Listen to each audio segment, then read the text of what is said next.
اللهم صل على محمد وعلى آل محمد. رمضان كريم، رمضان مبارك على الجميع. جبت لكم اليوم وصفة الداطلي أو أصابع زينب، وصفة جميلة جدا ورائعة.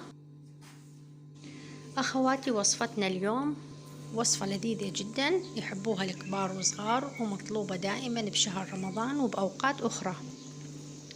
راح أنزل لكم المقادير وإن شاء الله تنال إعجابكم، ولا تنسونا من الاشتراك واللايك. مقادير الوصفة جدا سهلة وسريعة. مقاديرها: كوبين من الماء، كوبين من الطحين، معلقتين من الزيت، معلقتين من القطر أو الشيرة، ورشة ملح أو ربع معلقة شاي ملح.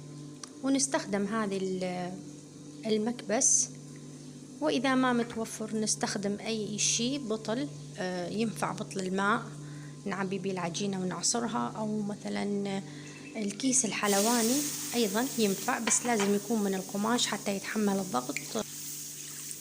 نبدأ بالعمل. خليت الطاوة على النار وخليت جلاصين الماء ومعلقتين الزيت ومعلقتين القطر ورشة الملح. وصفة سهلة وسريعة وما تاخذ أي وقت.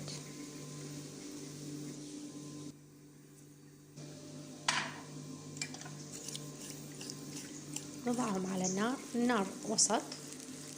بعد ما يغلي الماء وبدأ يغلي معانا نطفي النار على طول، ونضع الكوبين الطحين على الماء المغلي ونخلطهم بالمعلقة الخشبية إلى أن تتجانس شوية الطحين مع الماء مع الزيت،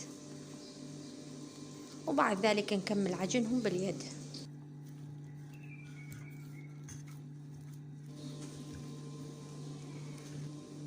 وهاي العجينة بعد ما بردت شوية، يعني تقريبا بعد بيها حرارة، بديت أعجنها بالإيد. لاحظوا العجينة أخواتي، عجينة هشة وسهلة جدا ما شاء الله، عجينة حلوة كثير. نبدي نقطعها.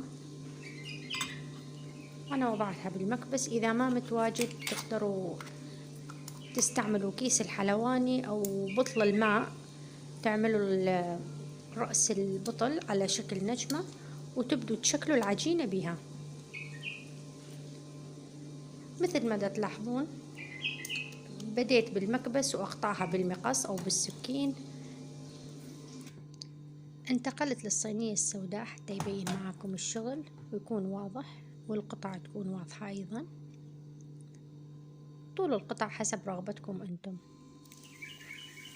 سخنا الزيت على حرارة متوسطة وبدينا بوضع القطع.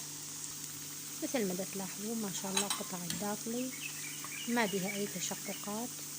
بعض الأخوات يشتكون إن القطع معاهم تتفجر ويطفر الزيت.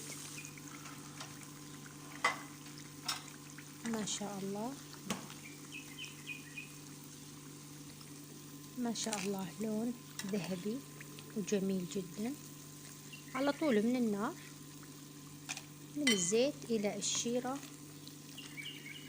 وأبد ما تعجن، بالعكس تظل مقرمشة. حتى لو ظلت بالشيرة أو القطر تقريبا مدة دقيقة واحدة أو دقيقتين، وبعدها أصفيها في صحن وأضع الكمية الثانية بعد القلي.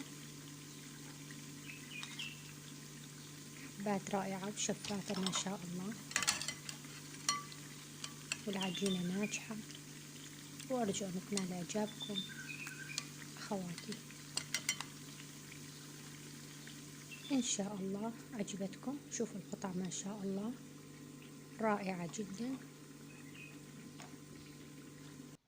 أخواتي لا تنسوا الاشتراك بالقناة وتفعيل الجرس والتعليق حلو واللايك.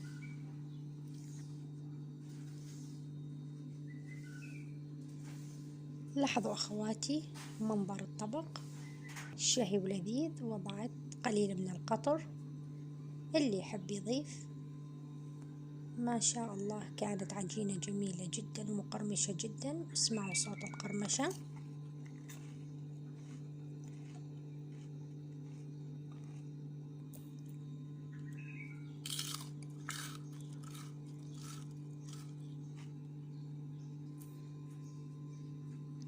أرجو أن هاي الوصفة عجبتكم ونالت إعجابكم، وإلى لقاء آخر من قناتي ووصفة جديدة من قناة أكلات شهية واقتصادية. إلى لقاء آخر إن شاء الله.